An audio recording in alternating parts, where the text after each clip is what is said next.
We have had, over the series of these three now Future of the American Child journalism trainings, incredible privilege and honor to have people who are very highly placed in the child welfare system in America to come and give us contextual insights, analyses, challenges about what it really takes to transform the American child welfare system.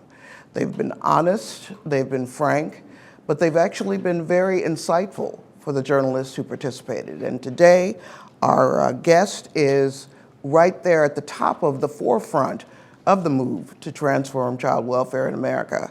We want to welcome this morning Charles Bradley. He is the Division Director for the Mecklenburg County Department of Social Services, which means he oversees the Mecklenburg County Child Welfare Department. And I got to meet him actually at a media training for his department a few years back. So Charles Bradley, thank you so much for joining us today. Yes, Rachel, thank you so much for having me this morning. Really honored to be here and to share my perspective and experience in child welfare over the past 30 plus years. So, as we discussed, lived experience has been a theme in so many of our discussions over the past day or so. So why don't you start by giving us some background about your own lived experience in the social services? Yes, I will start with my experience and my first contact with knowing about child welfare, and that occurred during my senior year at Trinity College as an undergrad, where I had the experience of doing an internship in a local detention center.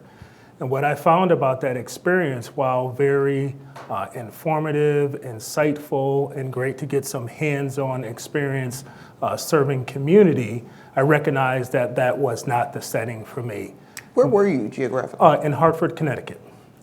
What I found difficult managing is being in a locked facility.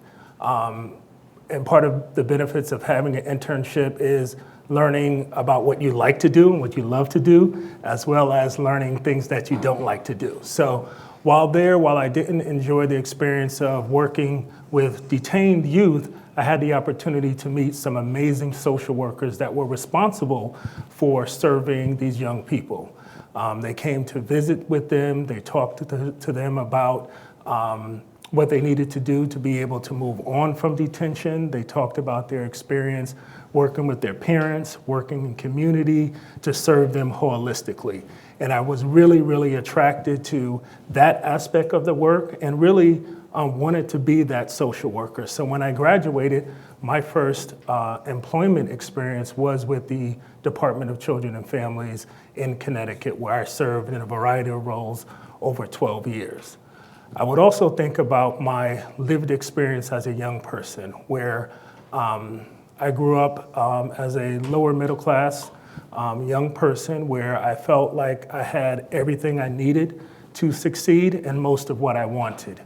I had an opportunity as a young person to support one of my best friends, and it didn't arise to me until years later that I was a natural support, and we'll get into that a little bit later. So my best friend in high school was struggling with his family situation, and many nights he would tap on my bedroom window and say he needed a place to stay.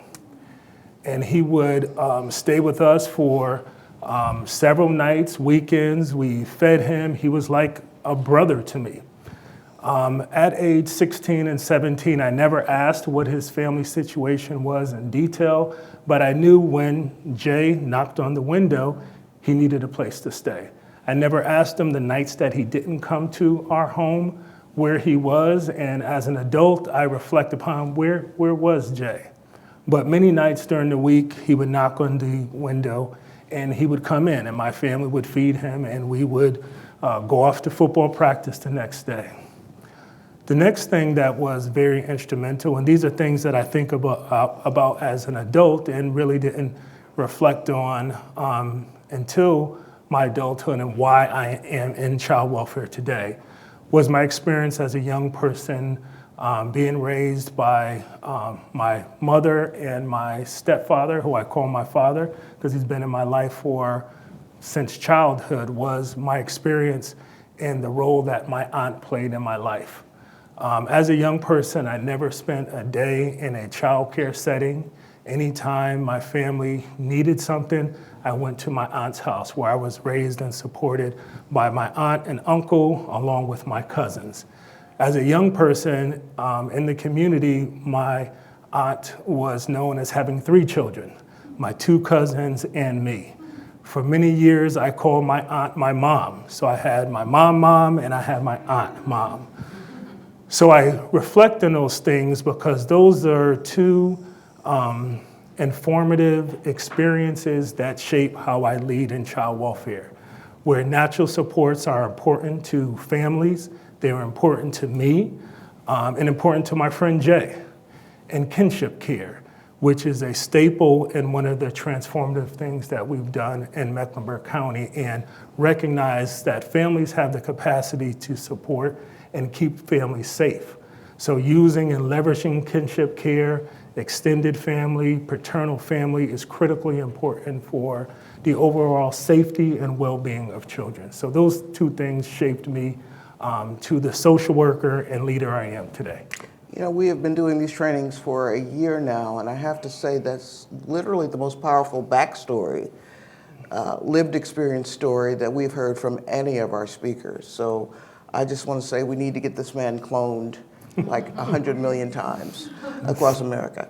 I want to go back a bit and ask you about that early internship, and I wonder if you can recall the demographics of the population of the young people you were working at in that detention center, and what impact they may have had on you. Yes, thank you. The population that I most seen were young people of color, largely Black and Hispanic males. There was always a few females. When I think about how we serve them, I don't think we serve them as well. I think when you know better, you do better. I think about our programming was largely individual and group. I don't think we took into account the differences by gender. We certainly weren't in tune to the LGBTQ issues and the importance of that integration into treatment that we know about now.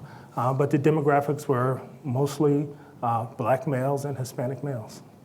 And tell me again, you spent 12 years in the department in Connecticut. What was your job during those early years? Yes, I started off on the front lines as a social worker position.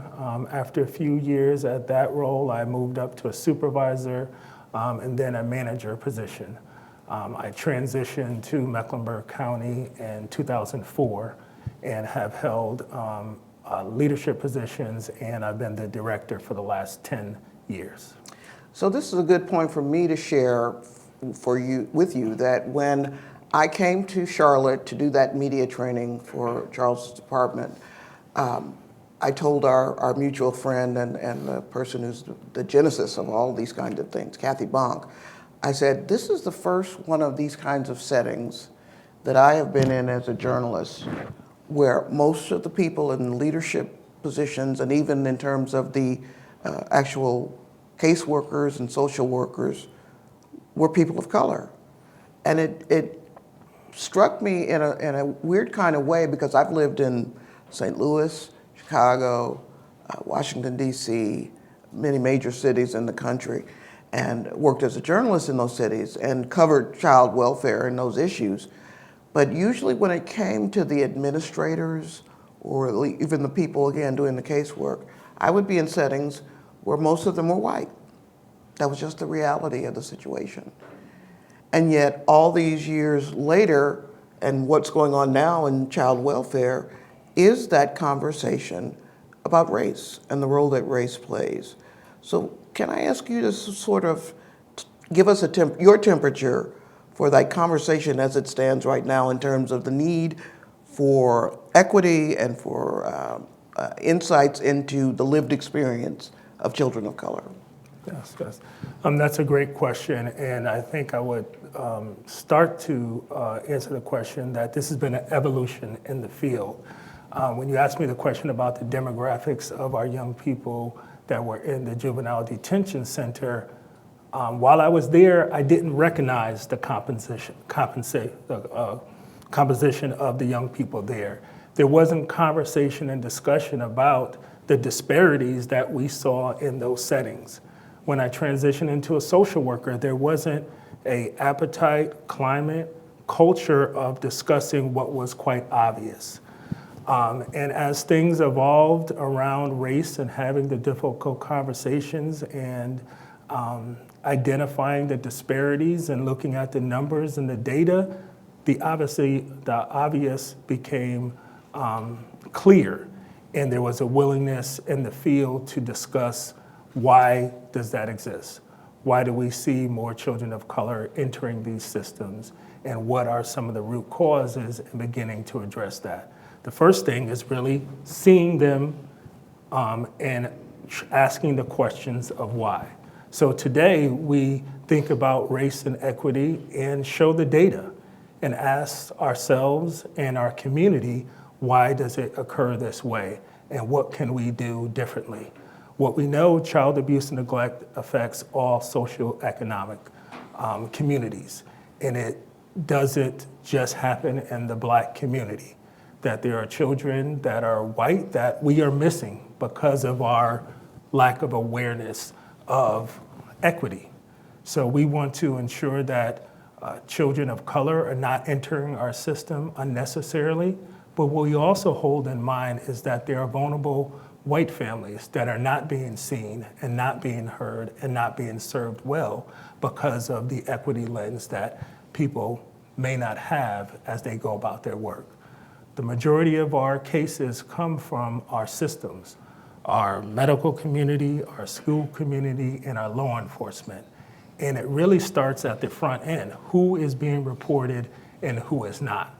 And what we find is that there's not a balance in that reporting, that the racial equity lens that people use is that many times social services is for referring families of color and not serving our white community. And when our white community is not served well, we see some of the most egregious fatalities because they've touched systems and people have chose not to make those reports. So when we talk about our racial equity, it's to serve all children well. We want to make sure that our African-American children, Black children, Hispanic children, our indigenous children are not coming to our system unnecessarily. And we also hold in mind the safety and well-being of white families that are not being reported at the same rates, but experiencing child abuse and maltreatment. Take the journalists back to 2004. You came from Connecticut to North Carolina, so it's sort of a North versus South situation maybe. But how did you find the Mecklenburg County Division of Social Services when you arrived? What were the big issues? Yes. When I arrived in 2004, what I found and what I still see today is we have some amazing social workers that are compassionate, caring, and want to do good work for families and for community. I still see that now. I saw that we lacked some of the infrastructure. At the time I came, we didn't have a computer system. We were documenting everything by pen and paper. Remember in 2004, we did have the internet, we did have computers, but here in North Carolina, everything was pen and paper.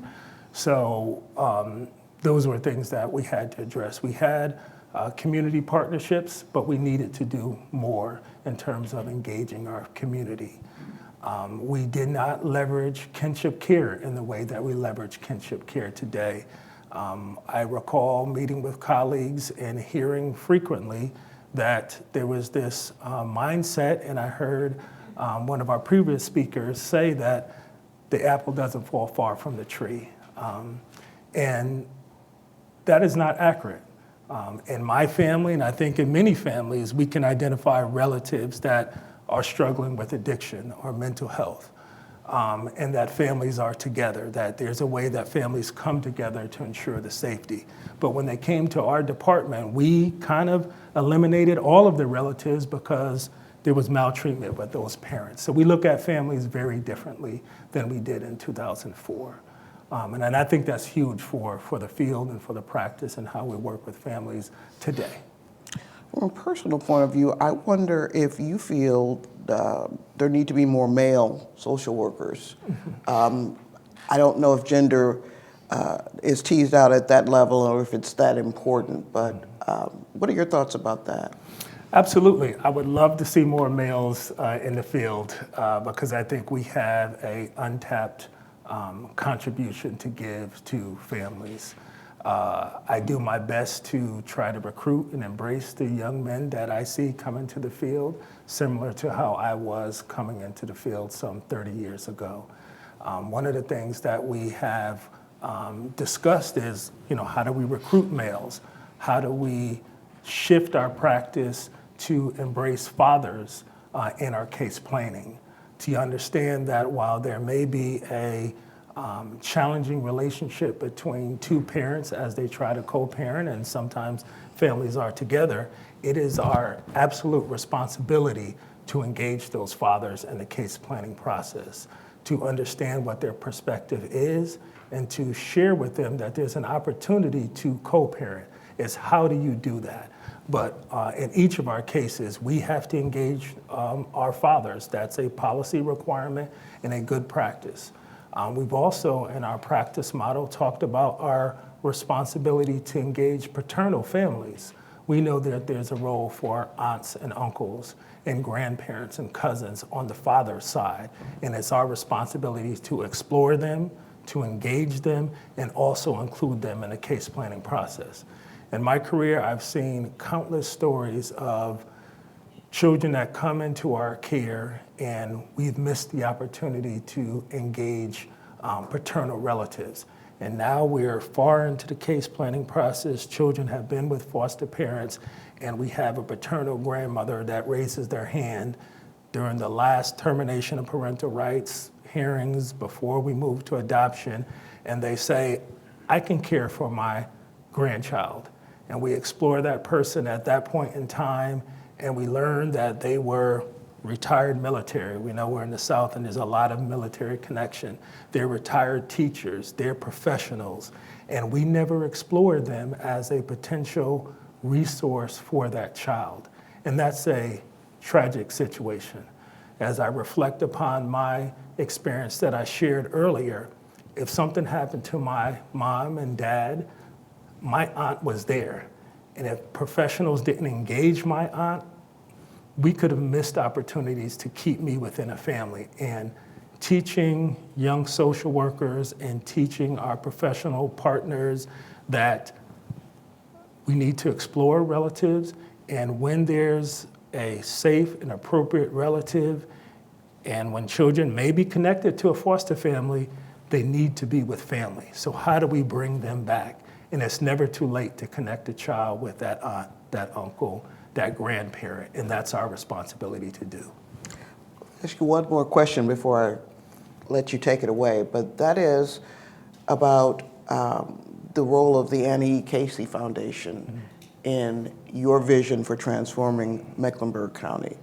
Tell us a little bit about that, and then I'll go take it away. Yeah, so my vision for transforming child welfare in Mecklenburg County is to ensure that every child has a family, that while abuse and maltreatment may occur, that it's our responsibility to work hard to resolve the issues that brought them into care or to connect them with the family. And our first choice, we call ourselves a kinship first agency, that our first exploration for safety when children can't be at home is to be with kin. And then we're committed to having children and families, decreasing the use of residential facilities, so emergency placements and psychiatric residential treatment facilities. We want to minimize their use. Yes, there's a role for those settings, but they should be short term, and that we need to bring children back with families, and preferably kin. Well, I'm going to go sit down, and please take us through your presentation. If you want to stand up at the podium. Oh, yeah, sure. Let's see that.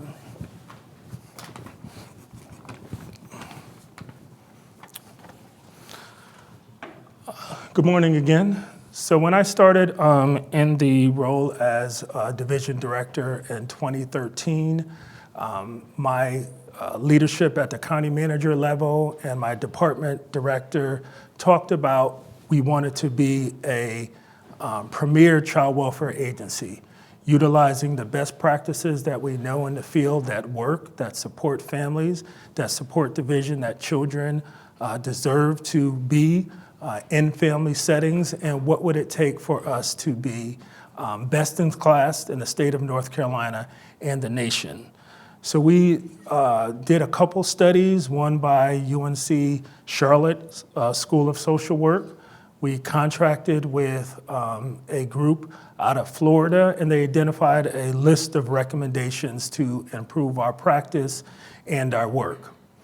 And then we were seeking someone to help us implement those strategies, and we had the opportunity to work with the Annie E. Casey Foundation, and they focused our efforts around practice and infrastructure change. We identified these 5 kind of work streams to work on that we thought as being the most important to be able to change how we work with children and families, how we work with our community, how do we think about our workforce to be able to do the important work that we do. So let me tell you about the 5 work streams. The first work stream was an enhanced practice model. That is the framework in which we document how we work with families in our community. So it talks about our values, our beliefs, how do we partner with families to be a child and family driven system. And I'll share with you a couple of our values and beliefs from that practice model. Data and reporting. We wanted to be able to increase our capacity to be able to tell our story. As Rachel shared, how many children are in care? What is the demographic makeup of our children? What is their length of stay? We want to make sure that children aren't growing up in foster care. So we were able to work to create a data platform and dashboards that today, at a click of a button, I can tell you how many children we have in care. 10 years ago, we weren't able to tell you that. I can tell you today with a click of a button, what is our demographic makeup? How many children, 13 to 17? So as we're thinking as leaders, how do we design programs? We're able to point to data and explain the whys. We're also able to partner with our community partners to tell our stories. So when our community partners are thinking about how do we address substance abuse within families of children 0 to 5, we can tell you how many families we're serving in a community. So we're able to secure grants with our partners to be able to serve better. We also noticed and had some concerns about safety in our intake and investigations. And when we talk about infrastructure, we recognized that one of the national best practices is to have a separate child abuse and neglect hotline. In Mecklenburg County at the time, we had a hotline that took child abuse and neglect reports, adult protective services, and any community information about children. We took 30,000+ calls a year on that hotline. And it was not unusual for our community partners who were trying to report child abuse and maltreatment to have delays and not call, which created a safety risk. So we were able to develop a dedicated child abuse and neglect hotline to address that. We're able to look at our data and realize that we have a state requirement to complete our investigations in 45 days.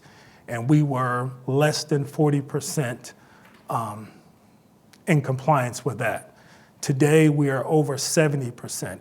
My last review of the data that we're on track to complete our investigations in 77% of the time, they're completed within the 45 days. That's critically important because each time we enter a family's life, it creates a level of trauma. We're assessing whether children are safe. There's an amount of stress on the children. There's an amount of stress on the parents. And that decision on whether we're going to stay involved or close shouldn't take more than 45 days. And in some cases, we had cases that were open for 6, 7, 8 months. The family waiting to hear the outcome of our assessment. So I'm proud today that we're able to do that around 77% of the time. We want to keep climbing and getting that closer to 100%, but going from 40 to 77 is a significant progress. The other work stream that we identified was the importance of having a skilled and supported workforce. We recognized that we had a number of vacancies within the department, so what does it take to recruit and retain staff? One of the things we did was to increase compensation. We focused on our onboarding training for our staff. We also focused on training our community partners on our practice model, helping them shift and use equity language on who's being referred and not, help them understand who is in foster care or not, and having conversations with our community partners on what they can do. So when families are referred, the large amount of families are referred because of neglect, the absence of something, not having safe and affordable housing, not being able to get their family or children to the doctor's appointment, not being able to secure medical care or insurance. Those are things that are not, they impact child well-being, but they're not really safety issues. So really helping our community partners understand what resources are available in the community, and does the family need a child welfare intervention in order to keep the children safe, or can those things be addressed by our host of nonprofits that do great work in our community? So really focusing on the workforce. None of the vision that we have as leaders can be carried out without having staff. So we need to make sure that they're well-equipped, well-trained, well-supported, and compensated well in order to do the important work of child welfare. And the last area that we identified was timely permanency. We know that we have children that come into care because of safety issues. They're placed in foster homes. We want them in kin families, but we also want to make sure that they're not raised in foster care. So we keep a close eye on the number of days, weeks and months that children are in care, and we try to work diligently to reduce that. One of our federal guidelines is having children return to permanency within 24 months. We know in the life of the child, 2 years is a long time. You can go from a toddler to school age, and you can transition into a teenager in 2 years' time. So we want to make sure that we're making these critical decisions about what is going to be their permanent home and with who in expeditious time frame, but also being thoughtful. We also want to increase our placement stability, want to make sure that children are safe in one home. We don't want them moving around foster care, so all of that connects to timely permanency, and then our overarching goal of keeping children in families and leveraging kinship care. As you see in this illustration, we have the 5 work streams, but here we also show that race, equity, and inclusion is a part of all of that work, that we use a racial equity lens to assess our families, to work with our community partners, and to ensure that race and culture are always at the forefront of our work. I'll give you examples. So when we have children in care, we ask about their religious background. We ask about the culture. What are some of the traditions that families celebrate, and how can that be continued while children are in foster care?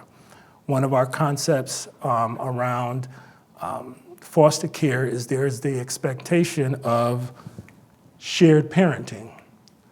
So this is our practice interventions, and you'll see shared parenting, which that involves a conversation between foster parents and bio parents on what are the needs of the child. What is their bedtime? What are some of the stories that you tell? Leveraging technology to be able to share and co-parent in that experience where children are in foster care. And that is kind of new, not brand new, but an evolution in the field over years, where we have the expectation that foster parents and foster parents and bio parents are communicating. Because what we know from that experience is that children do better when they see the adults in their lives working together. So that's one of our values. Comprehensive assessment, that's ensuring that safety and risk are addressed. Child and family teams, none of this work is done without the input of the families. That's a meeting that we have that includes families, natural supports, professionals that are working with families, and we share in the decision-making around the safety and well-being. So what needs to happen for children to be able to return home, to be safe while they're in care. Family search and engagement, I spoke a little bit about that it's our responsibility to search for relatives. If fathers are not involved, we need to engage them. We need to build and repair relationships. We need to explore paternal relatives in all cases. And that's a continuous effort because we know that sometimes families are estranged because something happened. Sometimes they're estranged by financial situations or distance. But now we have tools, Facebook, Instagram, Westlaw. We have all these systems that can identify families and connections, and we want to leverage that to ensure that when a child is not with their family, that we're also inclusive of relatives and extended family. Let me go back just a little bit. Can we get it back up? I missed one slide that I want to talk to.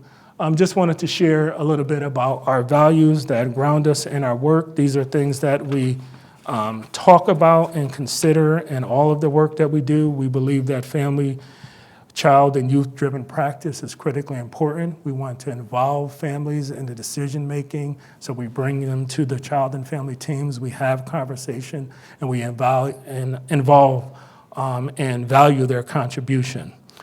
We think it's important that how we work is important as the work that we do. So we want to treat our families with courtesy and respect as we expect when people are interacting with us. We understand and believe that all children deserve a safe family environment.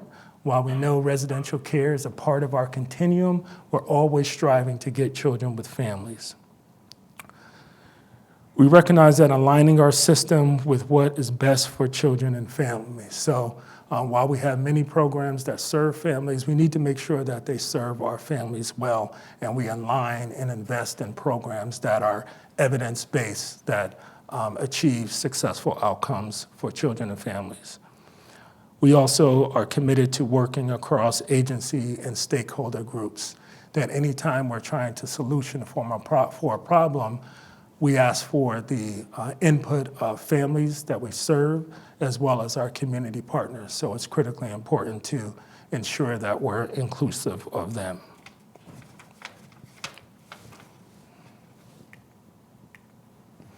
And here are some of the outcomes that we are striving to achieve. One being to decrease the number and rates of entries in out-of-home care. When I came to Mecklenburg County some 20 years ago, we had over 1,000 kids in care. And today we have 423 children, which is significant reduction. So we want to make sure that we're removing the right children for the right time, for the right reason, and making sure that their time in care is decreased, and that we return children home to families as soon as it is safe. We want to reduce the number and rate of repeat maltreatment, increasing placement stability, as I mentioned earlier, lengthening the length of stay for out-of-home placement, increasing the number and percent of children in kinship placements. When I started this work 10 years ago, we had around 20% of kids in kinship care. Today, we're excited that it is 35% as of today, and it's been high as 37%. We are encouraged because we know that we have colleagues that have rates at 75%. So that is our aspiration, to continue to leverage kinship care. One of the promising data points that we see is that sometimes we place children in kinship care at rates at 75%, but over time we're seeing kids leave kinship care. So we're really studying and talking with kinship families, what else can we do to support and maintain these kinship families? And how can we support you better? So that's something that we are continuing to work on. We also want to increase the timeliness of our adoptions and overall improving the equitable outcomes for children of color because they are overrepresented in our system. In Mecklenburg County, the child population for Black children is 33%. However, in our foster care system, they represent over 70% of kids in care. So really having our conversations around race, equity, and understanding what specific services and supports do we need to target to be able to help support families of color and specifically Black children. So these are some of the things that we've worked on to transform our system. Looking at our data, we've made significant strides in many areas, reducing the number of kids in care, increasing kinship care. Those are probably the two highlights that I would share with you as a result of our system transformation. Hi, I'm Danae King. I'm with the Columbus Dispatch in Ohio, and I read with interest the local story on kids sleeping in the county offices last night, and I'm just curious, like, I know there's kind of a number of factors that go into that, but it prompted me to look up in Columbus kind of our numbers and it looks like there's about twice as many kids in need as there are foster homes. So I'm curious, kind of, if you could just tell us more about what led to kids, sleeping in the county offices, but also, was that kind of a when it rains it pours situation? Did it just happen so quickly there wasn't a choice, or kind of what leads up to that for all of you, and how do you get more foster parents who are licensed? Yes, thank you. That is a great question. And of all the issues within child welfare, that is the number one issue that keeps me up at night. It's not a situation that has come to us in Mecklenburg County and really across the nation. If you explore, almost every jurisdiction in the country is struggling with this issue. And part of it is, as we emerged from the pandemic, it really opened up cracks in our system and exposed challenges that existed prior to the pandemic. The pandemic resulted in a number of residential facilities that closed, that are no longer available. Our ability to recruit and train foster parents was definitely impacted by the pandemic. We were able to move some of that curriculum online during the pandemic, but we definitely weren't able to recruit as many foster families. Because of the nature of COVID, many families thought about their own safety and well-being as to who do I allow in my home. So fostering was less attractive because of a lot of issues. We also had a workforce challenge. So the residential facilities had difficulty recruiting and retaining their staff.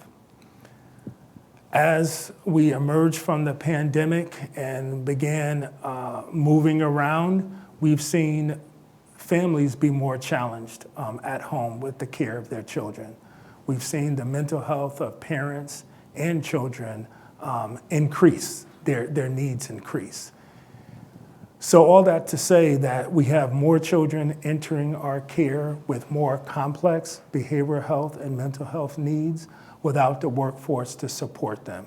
The number of foster homes needed, the number of residential facilities being able to keep them. The greatest number of kids that are coming into our office settings is the children that have involvement with child welfare and juvenile justice.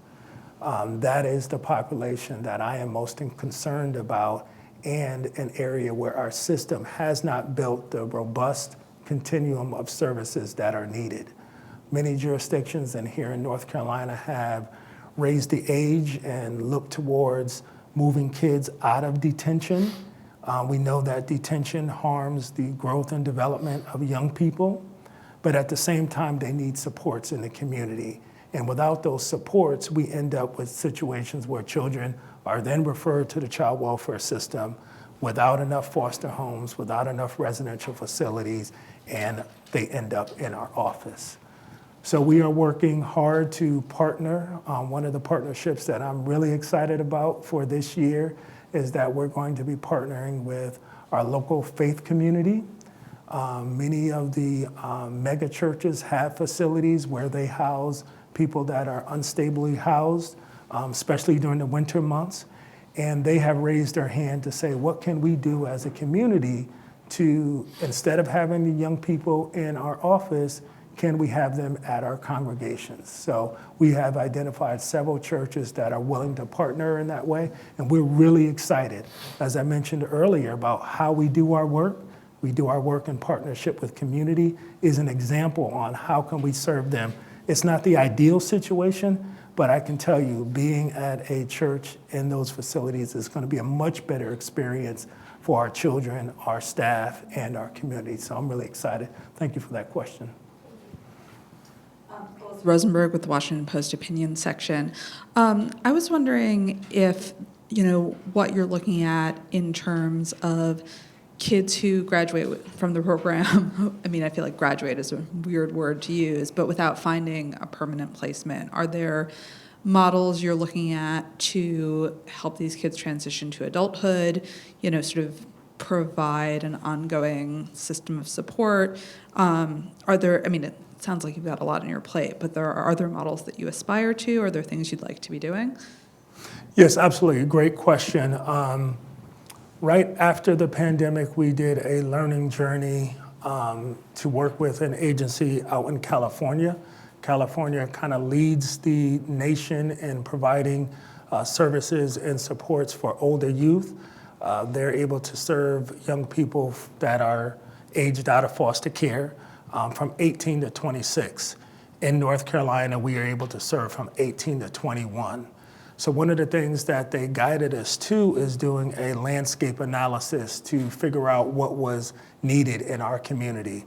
And through that landscape analysis, we learned that housing and case management support were the two major components that young people feel that they needed.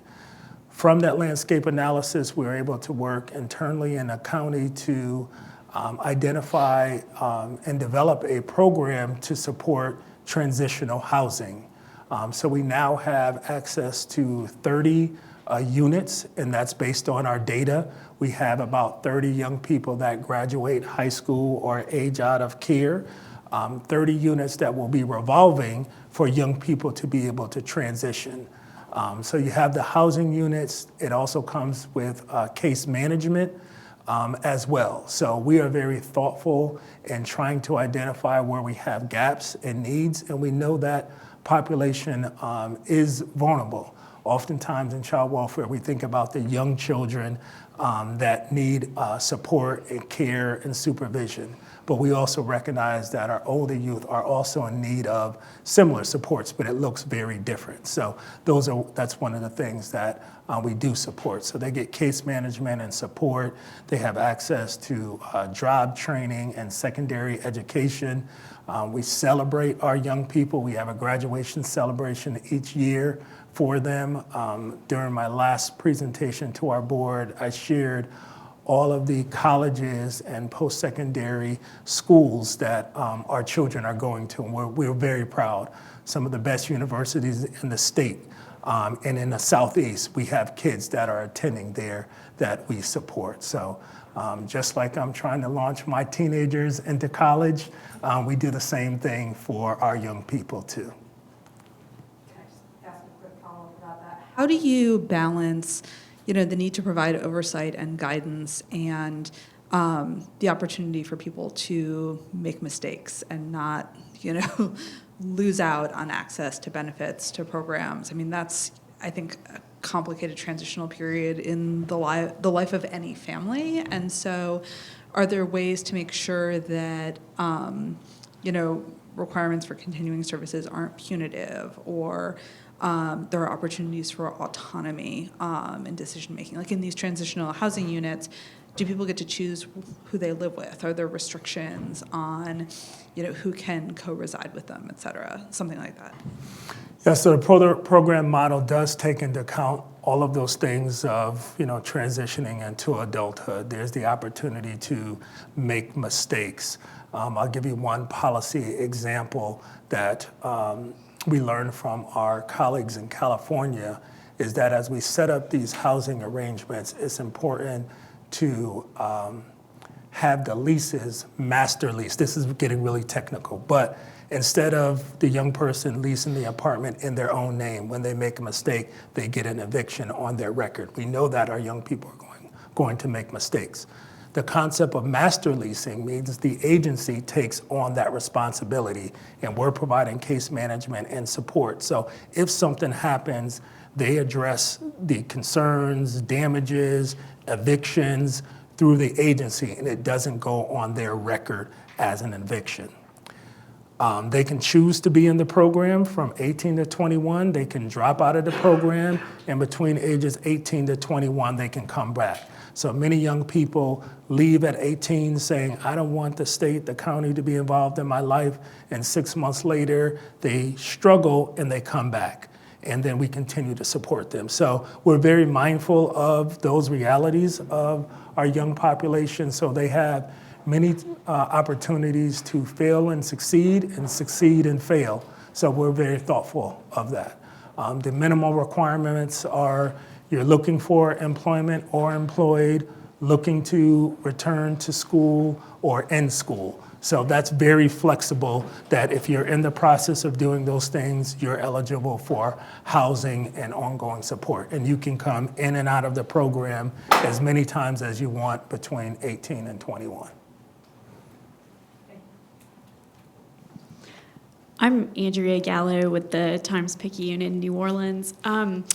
We've had record high numbers of fatalities in our child welfare system over the past couple of years, and I just wonder if you could speak to whenever you're seeing those high numbers of fatalities, what does that point to as a systemic issue with a child welfare system in general? Is that a symptom of a bigger problem that's happening within an agency? That is a great question, and that was one of the things that I thought about. What can I share with this group where you have an opportunity to really inform and shape public opinion? And what I say, what I experience when we have child fatalities, it's a failure of all of our systems, not just child welfare. Our medical community, law enforcement, our social services, net, housing, child care, it's just a symptom of a larger issue. Child welfare, we don't supervise and live with the families that we serve. We rely upon, the families and other systems. So I wouldn't necessarily point it directly to child welfare, but it's an opportunity to learn what could our systems do differently to support children. Just this week, each month we have an intensive child fatality where we look closely at the case from birth to a child's death to assess what has happened and what could we learn from that experience. It includes a multidisciplinary team of all of our family, children serving agencies, and we look critically on what can we learn from this experience that from a policy, training, social service net that could have and made a difference in this child's life. And that's what I would really say when we see, an increase of child fatalities or just one death of a child, that we look at our systems as a whole to determine what could our community do to respond and support the families. I think it's critically important how you write about those stories, because how they're covered in the media has a tremendous impact on our workforce, our families, and our community as a whole. In my 30 years of doing this work, people come to serve, to support families, not to blame and shame. So how you write about it is critically important. How do you hold child welfare and our systems accountable, but also recognize that we don't have a crystal ball. neither does the law enforcement or our doctors. They cannot guarantee that no patient passes. Law enforcement can't guarantee everyone's safety. I know that's hard to hear, but those are some of the realities in which we work. So how do you cover the dedicated people that dedicate their lives to trying to make a difference in community, as well as balance accountability for what we're charged to do is to keep children safe. So I think it's a delicate balance that you as journalists should consider. Writing, blaming and shaming, or identifying specific workers doesn't help. One of the key pillars in our system transformation is workforce. We can't do this work without the people. And how you write about them and how you cover them is critically important because they have to go out and do that work each and every day. Hold us accountable, yes, but how you hold us accountable, I think there should be a balance, understanding what it means to them and the work that we do and the families that we serve. Because what I've seen, child fatalities sometimes have an impact on everyone trying to cover themselves in the work, and that children are entering care because of fear, and that's not a good thing. Because every child that's referred to us, there's a concern. But if the reaction is, let's remove a child because we're afraid something will happen, that is not good for families. That is not good for community. So how it's covered in a community, I think is critically important so that you don't have that pendulum swing where everybody wants to remove a child so that they're not covered in the paper because they didn't remove a child. You've offered us a really strong reminder of the core theme for this training, which is systemic barriers to family stability and child well-being. And so that's a good reminder for us to think of what are the systemic problems or challenges historically for vulnerable people, poor people, people of color. We had one.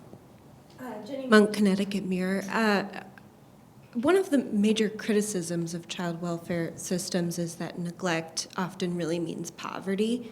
What are the ways your department is working to address that? Yes, there is a correlation between poverty and child welfare and neglect. Many of our cases come to us by neglect, through concern of neglect. So a couple things that we do, we have access to flexible funds to be able to help support families. So when I started this work 30 years ago, if there was a family living in a car, we would remove that child from that family.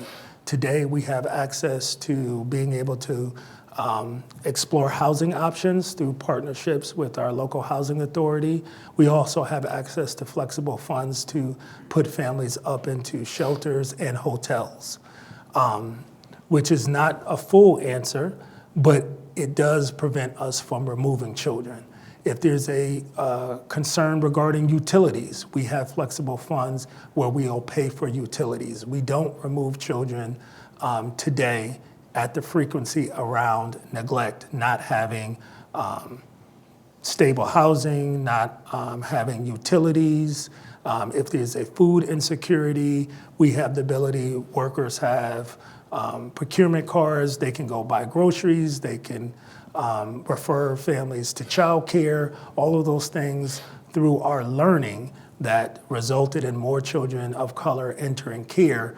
We have some better solutions, better resources, and quicker access to services so that we're not removing children because the families are struggling financially. Corey. Hi, I'm Corey Mitchell, a reporter with the Center for Public Integrity. You mentioned the importance of developing relationships with schools and law enforcement, and I'm wondering how you manage those relationships because parents and caregivers often aren't honest with schools and law enforcement because they're hoping to avoid that contact with like social service agencies. So that's a delicate balance, is one, bringing them together to talk about the experience that families have with our systems. And while there may be a level of mistrust between parents and law enforcement and schools, parents still see those systems as supports. one of the things that we encourage systems, particularly, I'll give you an example of a school system, is having conversations with parents. My staff always laugh at me. I tell this story all the time, but it's indicative of what could we do better. So we have a report that comes to us on a 7 or 8 year old child who isn't doing his homework regularly. The child isn't accessing the internet. We received the report saying that the child isn't getting his education, not doing well in school, isn't turning in his homework. We go out and assess this family situation. Single father, mother is whereabouts unknown. He can't afford internet service. That becomes a CPS report for us. But we find out this father's doing a great job. He's doing the best that he can. He can't afford internet service. What we ask the school system is, we understand that our local cable company offers internet service for any vulnerable family. So why didn't the school social worker refer them to the free hotspot? We become involved, we assess it, we connect them to the cable company, boom, free internet, child is getting their needs met. So what we say to our professional reporters is really think through what you're doing. Is there another way to address poverty, lack of resources, what's available in our community, rather than calling child welfare?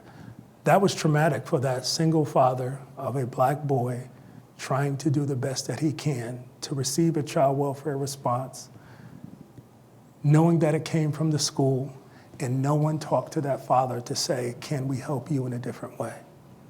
What would it look like if we had a system that embraced a father or a parent to ask the question, how can we help you? That's the difference that we're trying to make. And talking with our providers that, yes, you have a role, but you also have a role to think through what this means for the family and to offer services for them. The same thing happens with referrals that we get in the wintertime. Children are not appropriately dressed.